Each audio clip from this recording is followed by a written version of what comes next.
Hello friends, we know that there are three modes of heat transfer: conduction, convection and radiation. Radiation is a mode of heat transfer in the form of electromagnetic waves. Electromagnetic waves travel with a speed equal to speed of light, that is 3 into 10 raised to 8 meter per second. Electromagnetic waves can travel through vacuum also and through solid, liquid and gas also. Electromagnetic waves do not require material medium. All hot bodies like sun emit heat radiations. When radiant energy is incident on a body, then some part of heat energy is reflected, some part is absorbed and the remaining part is transmitted. जेव्हा एखाद्या वस्तूवरती heat energy येते तेव्हा त्यातली काही energy ही reflect होते, काही energy absorb होते, काही एनर्जी ही ट्रान्समिट होते. हे सगळं आपण यापूर्वीच्या व्हिडिओमध्ये शिकलो. म्हणजे समजा QA एवढी हीट एनर्जी रेडिएशनच्या फॉर्ममध्ये ह्या वस्तूवरती पडली तर त्यातली QA एवढी हीट एनर्जी ॲब्झॉर्ब होते, QR एवढी रिफ्लेक्ट होते आणि QT एवढी ट्रान्समिट होते. ट्रान्समिट होते म्हणजे त्या बॉडीमधून आरपार ती पुढे पास होते. Such that total heat energy और radiant energy is equal to QR plus QA plus QT. That means if 100 joule energy is incident, heat energy is incident on this body, then suppose 50 joule is absorbed, 40 joule is reflected, so 50 plus 40 that will be 90, remaining 10 joule will be transmitted. We have also defined three coefficients. One is coefficient of reflection, quantity of radiant energy reflected upon total quantity of radiant energy incident on the body. Coefficient of absorption, QA upon Q. QA means heat energy absorbed and Q means total energy incident on the body, and T coefficient of transmission, QT upon Q. We also know that sum of all these three coefficients A plus R plus T is equal to 1. ह्या तिन्ही कोएफिशियंट्सची बेरीज 1 असते. कुठलाही coefficient एकपेक्षा जास्त नसतो. A, R आणि T यांच्या values पॉईंटमध्ये असतात. 0.4, 0.5, 0.6, 0.65 वगैरे अशा पद्धतीने त्या व्हॅल्यूज असतात. त्यांना युनिट आणि डायमेन्शन्स नसतात, कारण हे कोएफिशियंट्स म्हणजे दोन सिमिलर क्वांटिटीजचे रेशो आहेत. एखाद्या बॉडीचं कोएफिशियंट ऑफ ॲब्झॉर्प्शन जास्त असेल याचा अर्थ ती बॉडी गुड ॲब्झॉर्बर असते, just like a black body. If value of R is more, that body will be good reflector, and if value of T is more, that body will be good transmitter like glass. Aची value जर जास्त असेल तर good absorber, perfectly black body त्याचं उदाहरण आहे. Rची value जास्त असेल तर good reflector, silver bodies, polished bodies हे त्याचं उदाहरण आहे. आणि जर Tची व्हॅल्यू जास्त असेल तर गुड ट्रान्समिटर, उदाहरणार्थ cords, hydrogen, oxygen, glass etcetera.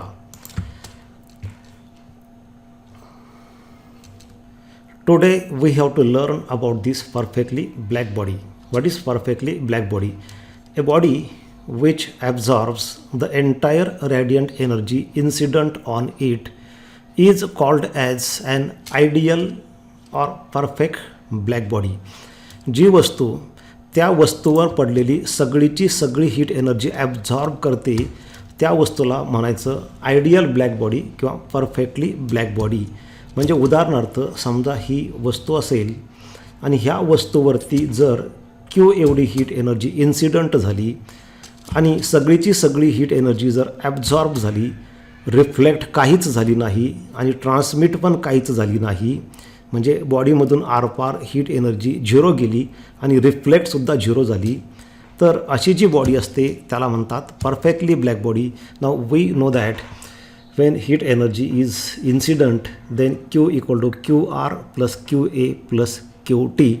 QR is part of heat energy reflected, QA is part of heat energy absorbed, and QT is part of heat energy transmitted.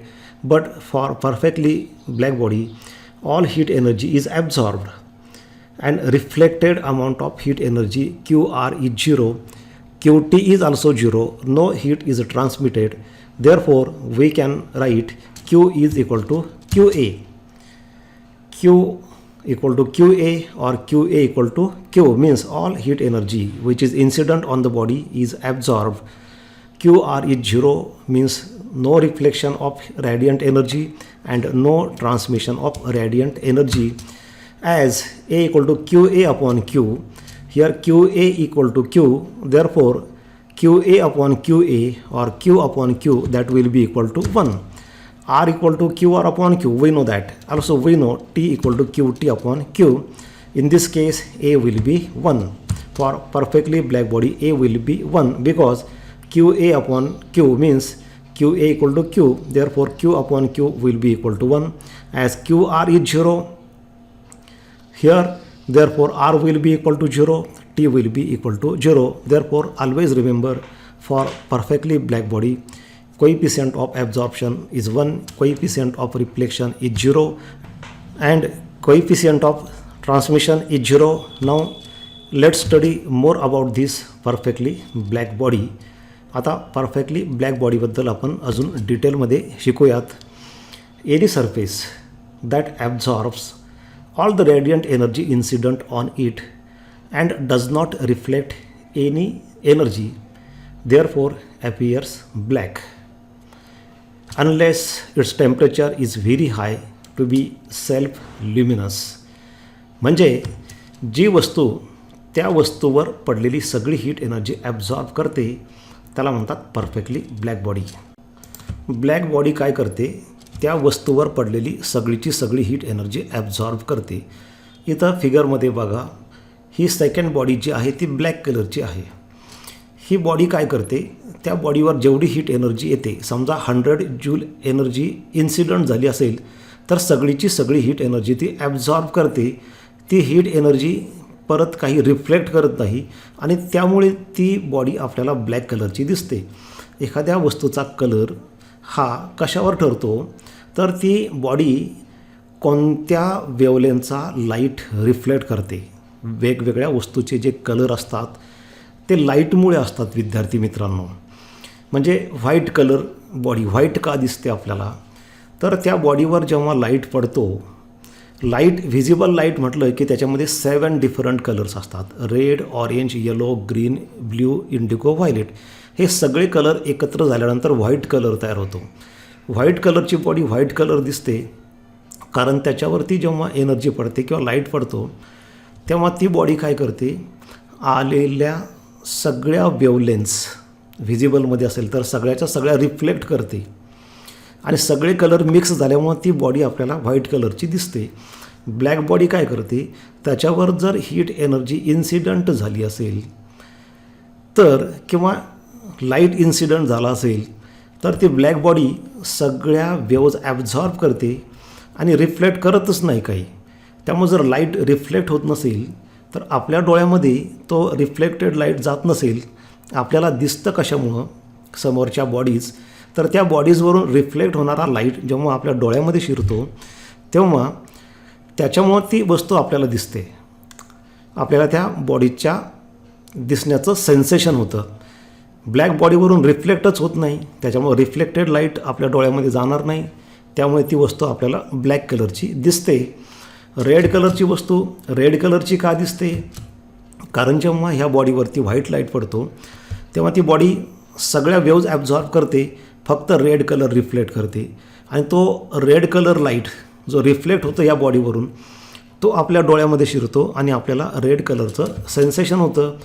Green कलरची body green कलरची का दिसते, कारण ही body काय करते, त्या बॉडीवर पडणाऱ्या सगळ्या वेव्ज ॲब्झॉर्ब करते, सगळा लाईट ॲब्झॉर्ब करते, फक्त ग्रीन रिफ्लेक्ट करते आणि तो रिफ्लेक्ट झालेला ग्रीन लाईट आपल्या डोळ्यामध्ये जातो आणि त्यामुळे आपल्याला ती वस्तू ग्रीन कलरची दिसते. अर्थात जेव्हा आपण हीट रेडिएशनबद्दल बोलतो तेव्हा त्याच्यामध्ये मॅक्झिमम इन्फ्रारेड्स असतात, व्हिजिबल कमी असतात. आपण रेडिएशन्सबद्दल म्हणतो तेव्हा परफेक्टली ब्लॅक बॉडी म्हणजे अशी बॉडी असते की जी सगळीची सगळी हीट एनर्जी त्याच्यावर पडलेली ॲब्झॉर्ब करून घेते, रिफ्लेक्ट काहीच करत नाही, त्याच्यामुळे ती आपल्याला ब्लॅक कलरची दिसते. पण जर समजा खूपच हाय टेम्परेचर असेल तेव्हा मात्र ती बॉडी हीट रॅडिएट करते आणि मग अशा वेळेस आपल्याला त्या बॉडीला अशा पद्धतीने कलर दिसू शकतो. म्हणजे ज्या पद्धतीने एखादं लोखंड खूप तापवल्यानंतर ती बॉडी ते लोखंड त्याच्यातून हीट बाहेर टाकतं आणि ते इन्फ्रारेड किंवा रेड कलरच्या वेव्ज बाहेर टाकतं, म्हणून ती वस्तू आपल्याला लालसर रंगाची दिसते. Any surface that absorbs all the radiant energy incident on it and does not reflect any energy therefore appears black. मगाशी सांगितल्या पद्धतीने सगळी एनर्जी जर ते ॲब्झॉर्ब करत असेल आणि रिफ्लेक्ट काहीच करत नसेल तर साहजिकच आहे की ती आपल्याला ब्लॅक कलरची दिसणार आहे. Lamp black or platinum black that absorbs nearly 97% of incident radiant heat resemble a perfectly black body. आता इथे बघा, हा पार्ट नीट समजावून घ्या. परफेक्टली ब्लॅक बॉडी आपण कशाला म्हणतो की जी वस्तू त्या वस्तूवर पडलेली सगळीची सगळी हीट एनर्जी ॲब्झॉर्ब करून घेते. परंतु विद्यार्थी मित्रांनो, ह्या जगामध्ये अशी कोणतीच वस्तू नाही की जी परफेक्टली ब्लॅक बॉडी आहे. ज्या वस्तूला आपण परफेक्टली ब्लॅक बॉडी म्हणू शकतो अशी कोणतीच वस्तू नाही की जी सगळीची सगळी हीट एनर्जी ॲब्झॉर्ब करेल. परंतु त्यातल्या त्यात लॅम्प ब्लॅक किंवा प्लॅटिनम ब्लॅक. लॅम्प ब्लॅक म्हणजे काय तर बघा, इथे तुम्हाला हा कंदील दिसत आहे. तर याच्यामधून जी काजळी बाहेर पडते, काळ्या रंगाचा जो धूर बाहेर पडतो तो काचेवरती किंवा या कंदिलाच्या आतमध्ये जमा होतो, त्याला म्हणतात लॅम्प ब्लॅक.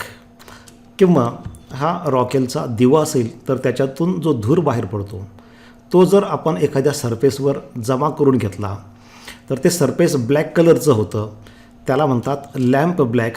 अशा पद्धतीने सगळी दिव्याची काजळी जर आपण एकत्र केली तर अशी ब्लॅक कलरची पावडर आपल्याला दिसते, त्याला म्हणतात लॅम्प ब्लॅक. आणि प्लॅटिनम ब्लॅक म्हणजे काय तर ब्लॅक कलरचं प्लॅटिनम पावडरच्या फॉर्ममध्ये, म्हणजे प्लॅटिनम ब्लॅक म्हणजेच प्लॅटिनमची पावडर असते ब्लॅक कलरची. तर ह्या सगळ्या वस्तू ज्या आहेत त्यातल्या त्यात आपण त्यांना ब्लॅक बॉडी म्हणू शकतो. त्या जवळजवळ 97% एवढी हीट एनर्जी ॲब्झॉर्ब करतात. म्हणजे याचा अर्थ ह्या लॅम्प ब्लॅकवरती जर 100 जूल एनर्जी इन्सिडंट झाली, रॅडियंट एनर्जी, तर त्यातली 97 जूल ॲब्झॉर्ब होईल आणि फक्त 3 जूल जी आहे ती रिफ्लेक्ट होईल. फक्त 3 जूल म्हणजे जवळजवळ ती निग्लिजिबल आहे.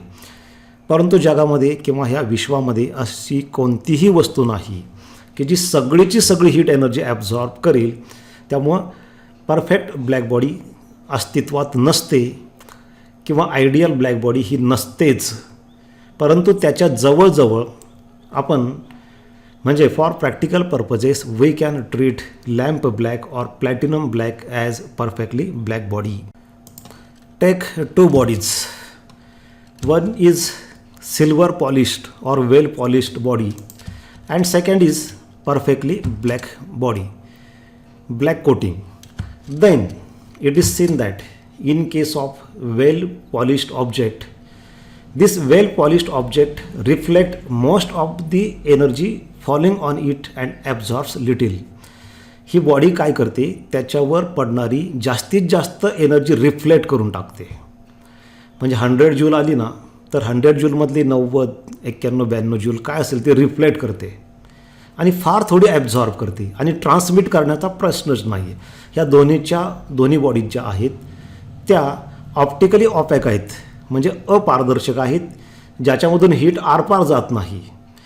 वरून आल्यानंतर खालच्या बाजूला हीट बाहेर पडणार नाही. इथंसुद्धा वरच्या बाजूने हीट आली तर खालच्या बाजूला हीट बाहेर पडणार नाही.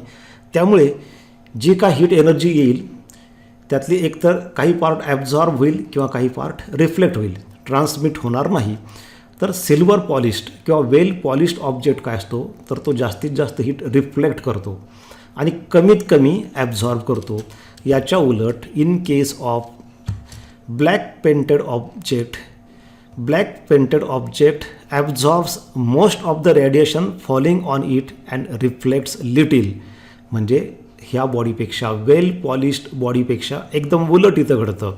Black body absorbs maximum energy incident on it and reflect minimum amount of energy. दोन्हीमध्ये एकदम फरक आहे, एकदम अपोजिट आहेत या दोन्ही बॉडीज. व्हाईट किंवा वेल पॉलिश्ड बॉडी ही कमी हीट ॲब्झॉर्ब करते आणि जास्त रिफ्लेक्ट करते. ब्लॅक बॉडी जास्त ॲब्झॉर्ब करते आणि कमी रिफ्लेक्ट करते.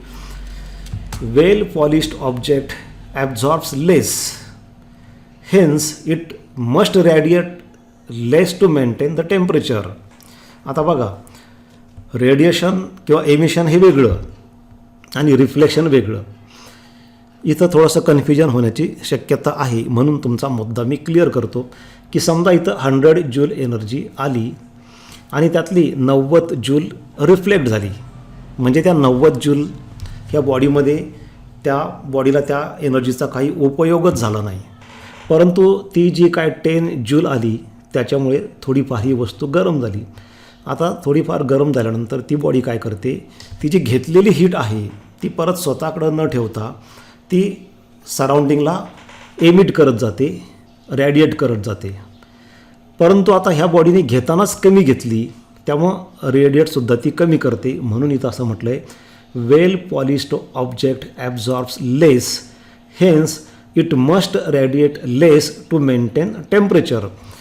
समजा ह्या बॉडीचं टेम्परेचर कॉन्स्टंट आहे, म्हणजे असं गृहीत धरा की ह्या बॉडीचं टेम्परेचर 30 डिग्री सेल्सिअस आहे. मग आता बॉडीवरती हीट आल्यानंतर त्यातली ॲब्झॉर्ब झाली म्हटल्यावर टेम्परेचर वाढायला पाहिजे होतं.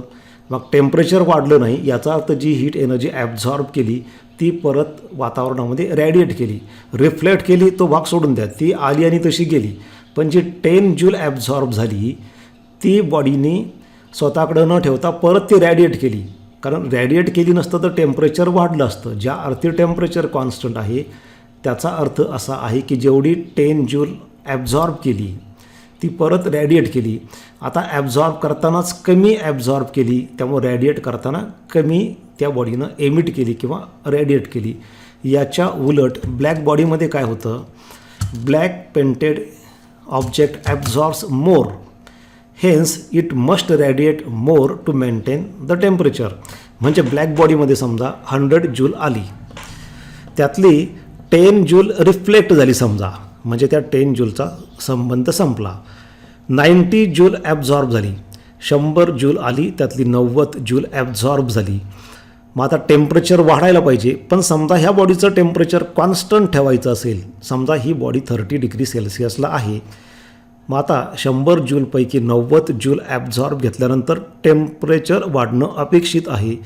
परंतु टेम्परेचर कॉन्स्टंट राहतं, याचा अर्थ जी 90 जूल आली ती बॉडीने स्वतःकडं ठेवून न घेता परत सगळ्या डायरेक्शनला रॅडिएट करताना ती सगळ्या डायरेक्शनला रॅडिएट करते, एमिट करते. तर ती आलेली 90ची 90 जूल रॅडिएट करते. म्हणून इथं म्हटलं आहे, black painted objects absorbs more, hence it must radiate more to maintain the temperature. म्हणजे दोघांमध्ये फरक असा आहे की ह्या बॉडीवर 100 जूल आली, ब्लॅक बॉडीवर पण 100 जूल आली. पण ही वेल पॉलिश्ड बॉडी काय करते, 100 पैकी फक्त 10 जूल ॲब्झॉर्ब करते, ब्लॅक बॉडी 90 जूल ॲब्झॉर्ब करते. आणि ही 10 जूल पॉलिश्ड बॉडीनी ॲब्झॉर्ब केलेली परत ती रॅडिएट करते. इथं ब्लॅक बॉडीनी 90 जूल ॲब्झॉर्ब केली, ती 90ची 90 जूल ती बॉडी रिफ्लेक्ट करते. म्हणजे थोडक्यात सिल्वर पॉलिश्ड किंवा वेल पॉलिश्ड बॉडी कमी हीट ॲब्झॉर्ब करते आणि कमी एमिट करते. याच्या उलट परफेक्टली ब्लॅक बॉडी जास्त हीट ॲब्झॉर्ब करते आणि जास्त हीट एमिट करते. त्यामुळे उन्हाळ्यात पांढरे कपडे घातले पाहिजे. कारण पांढरे कपडे घातले तर ते कमी हीट ॲब्झॉर्ब करतात आणि कमी एमिट करतात. त्यामुळे बॉडीनी पांढऱ्या कपड्यांनी उन्हाळ्यामध्ये हीट ॲब्झॉर्ब केली कमीच करणार आणि त्यामुळे ते हीट करताना बाहेर पण एमिट करणार आणि आतमध्ये आपल्या शरीराच्या दिशेला पण एमिट करणार. आता पांढरे कपडे मुळात कमी हीट घेतात, त्यामुळे कमी हीट ते एमिट करतात, त्यामुळे आपल्या शरीरामध्ये कमी हीट जाईल. पण जर तुम्ही उन्हाळ्यामध्ये ब्लॅक कलरचे कपडे घातले विद्यार्थी मित्रांनो, तर ते जास्त हीट ॲब्झॉर्ब करणार आणि जास्त हीट ॲब्झॉर्ब करणार आणि एमिट पण जास्त करणार. आता ते एमिट करताना बाहेर पण टाकणार आणि आतमध्ये आपल्या शरीरात पण सोडणार, त्यामुळे आपल्याला जास्त गरम होतं ब्लॅक कपडे घातल्यानंतर. Therefore good absorbers are always good emitters. Black body is good absorber and good emitter. Poor absorbers are poor emitters. White bodies or polished bodies, silver polished bodies are poor absorbers and poor emitters. Good absorber is poor reflector. Black body he good absorber आहे, परंतु ती poor reflector आहे. Good absorber is poor reflector.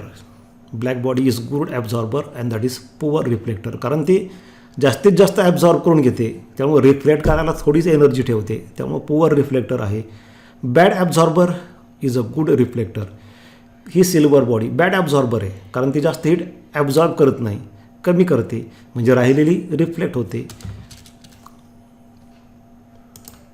तर विद्यार्थी मित्रांनो, perfectly black body म्हणजे जी body 100% heat energy absorb करते. जेवढी त्या बॉडीवरती हीट एनर्जी इन्सिडंट होते तेवढी सगळीची सगळी हीट एनर्जी ॲब्झॉर्ब करते. परंतु अशी कोणतीच वस्तू नाही की ज्याला आपण परफेक्टली ब्लॅक बॉडी म्हणू शकतो. लॅम्प ब्लॅक किंवा प्लॅटिनम ब्लॅक हे काही उदाहरणं आहेत, परंतु ते 97% हीट एनर्जी ॲब्झॉर्ब करतात. But perfectly black body can be artificially constructed. Perfectly black body कृत्रिमरित्या तयार करता येते आणि अशीच एक परफेक्टली ब्लॅक बॉडी आहे, त्याला म्हणतात Ferry's perfectly black body. The vacuum bottles or thermos flask has the inside bottle or flask painted or coated with silver. The silver forms shiny covering on the inside of the flask that reflects heat, thus preventing the gain or loss of heat by radiation. जे थर्मॉस flask असतं त्याच्या आतमध्ये जी bottle असते तर त्याचं आतलं जे coating असतं ते सिल्वरचं असतं. त्याच्यामुळे आतमधून जी काय हीट बाहेर जाण्याचा प्रयत्न करते ती इथं आतल्या आत रिफ्लेक्ट होते, कारण सिल्वर हे गुड रिफ्लेक्टर आहे, त्यामुळे ती हीट बाहेर जाऊ शकत नाही. फेरी या शास्त्रज्ञाने ती तयार केलेली आहे, म्हणून त्याला म्हणतात फेरीज ब्लॅक बॉडी. काय असतं याच्यामध्ये समजावून घ्या. आता यामध्ये तुम्हाला ही डायग्रॅम 2 मार्काला विचारू शकतात, वेल लेबल डायग्रॅम. त्यामुळे ह्या डायग्रॅमची प्रॅक्टिस करा. यापूर्वी अनेक वेळेस परीक्षेमध्ये ही डायग्रॅम विचारलेली आहे. याच्यामध्ये डायग्रॅमला 1 मार्क असतो आणि हे जे लेबलिंग केलेलं आहे, नावं दिलेले आहेत, त्याला 1 मार्क असतो. याच्यामध्ये काय असतं, it is double walled hollow sphere. Double walled म्हणजे पहा आतल्या बाजूला एक सरफेस आहे, इथं तुम्हाला दिसतं, आणि बाहेरच्या बाजूला एक सरफेस आहेत. असे 2 सरफेसेस आहेत, 2 वॉल आहेत आणि त्याच्यामध्ये व्हॅक्यूम आहे. इथं म्हटलं आहे डबल वॉल्ड म्हणजे ही बाहेरची वॉल आहे आणि ही जी दिसते ती आतली वॉल आहे. त्याच्या ह्या 2 वॉलच्या आतमध्ये व्हॅक्यूम असतं की जेणेकरून व्हॅक्यूममधून कंडक्शन किंवा कन्व्हेक्शननी हीट बाहेर जाणार नाही. आपल्याला माहीत आहे की 3 मोड्स आहेत हीट ट्रान्सफरच्या, कंडक्शन, कन्व्हेक्शन, रेडिएशन. कंडक्शन आणि कन्व्हेक्शन हे मटेरियल मीडियममधून होतं, म्हणजे त्याला सॉलिड, लिक्विड किंवा गॅस लागतं, रेडिएशनला लागत नाही.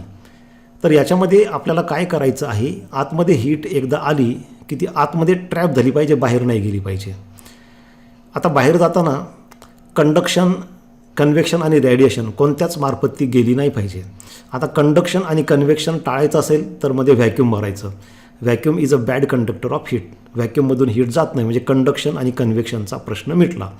आता रेडिएशनच्या मार्फत जाऊ द्यायची नाही. याला काय केलेलं असतं, बाहेरच्या बाजूला आउटर सरफेस सिल्वर पॉलिश्ड असतं, बाहेरचं सरफेस जे असतं ते सिल्वर पॉलिश्ड असतं, की जेणेकरून याच्यावर बाहेरच्या बाजूला हीट पडली तर जास्तीत जास्त रिफ्लेक्ट झाली पाहिजे. आतलं जे सरफेस असतं ते इथं म्हटलं आहे surface coated with lamp black. Lamp ब्लॅकचं त्याला कोटिंग केलेलं आहे. It absorbs 97% of heat incident upon it. आणि ह्या दोन वॉलच्या मध्ये इव्हॅक्युएटेड स्पेस आहे. इथं एक ॲपर्चर म्हणजे छिद्र ठेवलेलं आहे आणि इथं इन्सिडंट रॅडिएशन. ह्या ॲपर्चरमधून आतमध्ये हीट एनर्जी येते. हा एरिया म्हणजे ह्या सरफेसचा इफेक्टिव्ह एरिया घ्यायचा आहे. जेव्हा तुम्हाला कॅल्क्युलेशन्स करण्यासाठी ह्या ब्लॅक बॉडीचा एरिया काढायचा असेल तेव्हा तो ह्या ॲपर्चरचा एरिया घ्यायचा आहे, कारण ह्या ॲपर्चरमध्ये पडलेलीच हीट फक्त ॲब्झॉर्ब केली जाणार आहे. एकदा ह्या ॲपर्चरच्या आतमध्ये हीट एनर्जी आली की ती सगळी ॲब्झॉर्ब होणार 100%, बाहेर जाणार नाही. ह्या बाहेरच्या सिल्वर सरफेसवर पडलेली हीट एनर्जी ती रिफ्लेक्ट होणार आहे, त्याचा काही इथं संबंध नाही आहे. परंतु ह्या ॲपर्चरमध्ये जी हीट येईल ती एकदा आत आली की परत जाऊ शकणार नाही. अरेंजमेंट अशी केलेली आहे की ॲपर्चरच्या अपोजिट साईडला कोनिकल प्रोजेक्शन असतं अशा पद्धतीने, म्हणजे असं प्लेन नसतं ते. त्या कोनिकल प्रोजेक्शनमुळं काय होतं की जेव्हा हीट एनर्जी येते तेव्हा लॉस ऑफ रिफ्लेक्शनच्या नियमाप्रमाणे ती आपल्याला माहिती आहे angle of incidence equal to angle of reflection असतं. त्यामुळे ती अशी सरळ माघारी जात नाही तर वेगळ्या अँगलने ती रिफ्लेक्ट होते. हे जर कोनिकल प्रोजेक्शन इथं नसतं तर आलेली हीट एनर्जी अशी सरळ आली असती आणि परत तशीच मागच्या दिशेला परत ती अशी परत निघून गेली असती आणि या ठिकाणी हीट ॲब्झॉर्ब झाली नसती, सगळीची सगळी परत गेली नसती. आता हे लॅम्प ब्लॅकचं कोटिंग असल्यामुळं समजा 100 जूल आली असती तर 97% म्हणजे 97 जूल ॲब्झॉर्ब झाली असती, परंतु त्यातली 3 जूल ही परत माघारी निघून गेली असती. म्हणजे ही 100% हीट ॲब्झॉर्ब करू शकली नसती. परंतु आपल्याला काय करायचं आहे की जेवढी 100 जूल येईल त्यातली 3 जूलसुद्धा परत नाही गेली पाहिजे. त्यासाठी एक कोनिकल प्रोजेक्शन इथं केलेलं आहे. त्यामुळे होतं काय, जेव्हा 100 जूल एनर्जी आतमध्ये येते आणि ह्या कोनिकल प्रोजेक्शनवर पडते त्याच्या विशिष्ट रचनेमुळे इथं 97% ॲब्झॉर्ब होऊन जाईल. ते विशिष्ट रचनेमुळे नाही तर लॅम्प ब्लॅकमुळे. पण विशिष्ट रचनेमुळे ती 3% जी रिफ्लेक्ट होईल ती बाहेर नाही जाणार, ती परत आतल्या आत रिफ्लेक्ट होईल.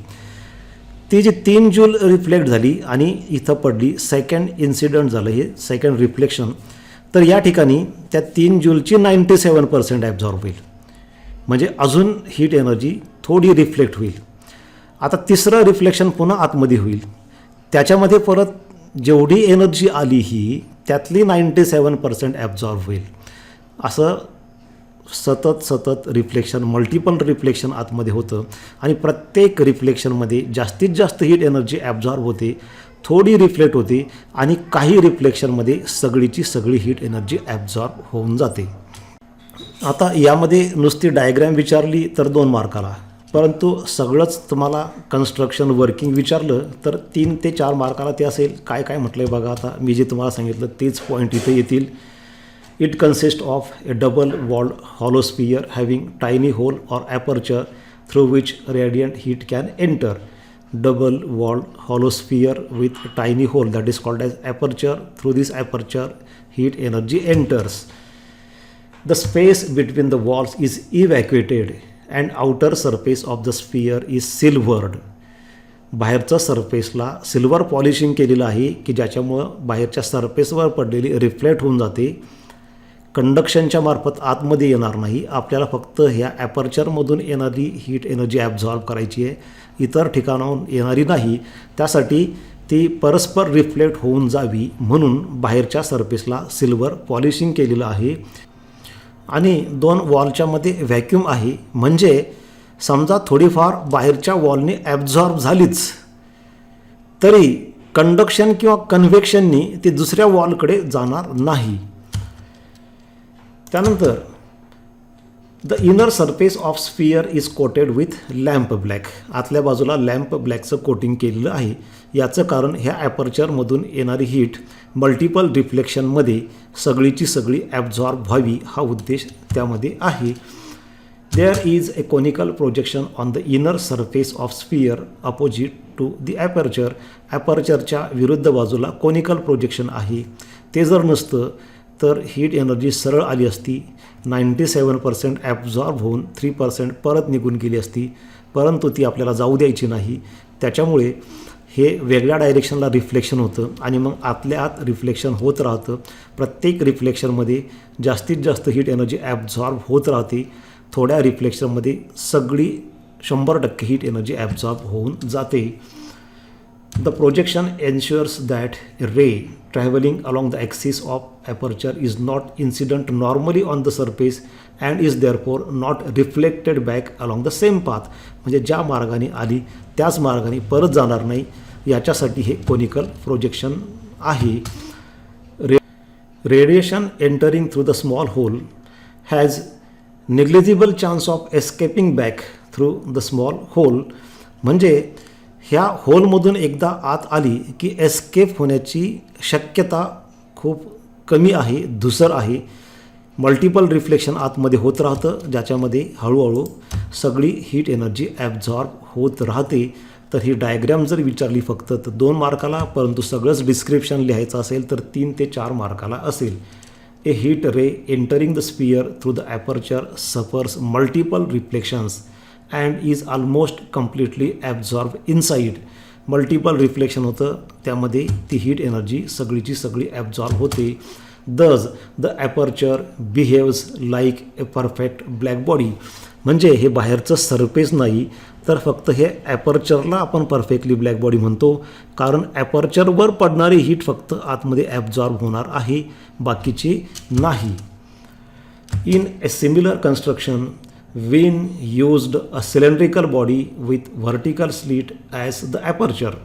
Wien ह्या शास्त्रज्ञांनी ह्या स्पेरिकल ऑब्जेक्टच्या ऐवजी सिलेंड्रिकल बॉडी घेतली होती आणि त्याला उभी फट ठेवली होती असं ॲपर्चरच्या ऐवजी. आणि मग अशी बॉडीसुद्धा परफेक्टली ब्लॅक बॉडी म्हणून काम करते. अशी बॉडी असेल तर इफेक्टिव्ह एरिया जास्त मिळतो आणि त्यामुळे जास्तीत जास्त हीट एनर्जी ॲब्झॉर्ब करता येते. फेरिस ब्लॅक बॉडीचं वर्किंग कसं होतं बघा. इथे हे ॲपर्चर आहे, इथं कोनिकल प्रोजेक्शन आहे, इनर सरफेसला ब्लॅक कोटिंग केलेलं आहे, लॅम्प ब्लॅकचं कोटिंग केलेलं आहे. जेव्हा रॅडियंट एनर्जी ह्या कोनिकल प्रोजेक्शनवर इन्सिडंट होते ह्या ॲपर्चरमधून, तेव्हा ह्या पहिल्या रिफ्लेक्शनमध्ये 97% हीट एनर्जी ॲब्झॉर्ब होते. इथं जी काय रिफ्लेक्ट होईल 3%, त्या 3%चे 97% ह्या सेकंड रिफ्लेक्शनमध्ये ॲब्झॉर्ब होईल. परत रिफ्लेक्शन होईल, इथे थर्ड रिफ्लेक्शन होणार आहे, त्यामध्ये परत 97% ॲब्झॉर्ब होणार आणि 3% रिफ्लेक्ट होईल. आता ही जी रिफ्लेक्ट झाली थोडी राहिलेली शिल्लक, त्याच्यातली परत ह्या इथं जे चौथं रिफ्लेक्शन होणार आहे त्या ठिकाणी पुन्हा 97% ॲब्झॉर्ब होणार आहे. जी काही रिफ्लेक्ट होते प्रत्येक वेळी त्यातली 97% ॲब्झॉर्ब होते आणि 3% रिफ्लेक्ट होत राहते. म्हणजे अशा पद्धतीने प्रत्येक रिफ्लेक्शनमध्ये हीट एनर्जी ॲब्झॉर्ब होत जाते आणि थोडी थोडी रिफ्लेक्ट होते आणि अशा काही थोड्या रिफ्लेक्शनमध्ये सगळीची सगळी म्हणजे 100% हीट एनर्जी ॲब्झॉर्ब होते आणि अशा पद्धतीने ही बॉडी परफेक्टली ब्लॅक बॉडी म्हणून काम करते. Similar working can be achieved using A cavity radiator that consist of A block of material with internal cavity. म्हणजे अशा पद्धतीने तुम्ही सेम हीट एनर्जी ॲब्झॉर्ब करण्यासाठी सगळी इंटरनलमध्ये एखाद्या बॉडीमध्ये तुम्ही अशी आतमध्ये पोकळी निर्माण करू शकता. आतमध्ये पूर्णपणे ब्लॅक बॉडी असेल आणि आतली बाजू आणि बाहेरची बाजू एका स्मॉल होलने कनेक्ट करायची, जेणेकरून ह्या होलमधून जी काय एनर्जी जाईल ती मल्टिपल रिफ्लेक्शनमध्ये सगळीची सगळी ॲब्झॉर्ब होईल. The inner and outer surface are connected by a small hole. त्या होलमधून जाणारी एनर्जी पूर्णपणे आतमध्ये ॲब्झॉर्ब होईल. The radiation falling on the block that enters to the hole can not escape back from it. एकदा होलमधून energy आतमध्ये आली की ती बाहेर जाऊ शकणार नाही, सगळीची सगळी आतमध्ये ॲब्झॉर्ब होईल. Hence the cavity acts as a black body. कॅव्हिटीसुद्धा ब्लॅक बॉडी म्हणून काम करू शकते. When the block is heated to high temperature thermal radiation is emitted. समजा एखादा ब्लॉक जर आपण खूप हाय टेम्परेचरला, एखादी बॉडी जर आपण खूप हाय टेम्परेचरला हीट केली, मग अशी मी तुम्हाला ते लोखंडाचं उदाहरण दाखवलं होतं. लोखंड आपण खूप गरम केलं तर ते थर्मल रेडिएशन, हीट रेडिएशन बाहेर टाकतं. This is called as cavity radiation and resembles the radiation emitted by a black body. आणि हे जे रेडिएशन आहे ते ब्लॅक बॉडी सारखं असतं, म्हणजे ब्लॅक बॉडी जी हीट बाहेर टाकते, रेडिएट करते, त्याच्यासारखंच हे कॅव्हिटी रेडिएशन असतं. It's nature depends only on the temperature of the cavity walls and not on the shape and size of the cavity or the material of the cavity walls.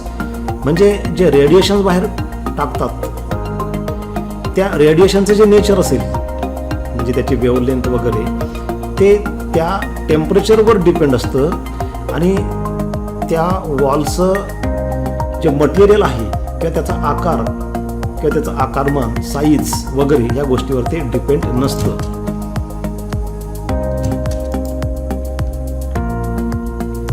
Thank you for watching.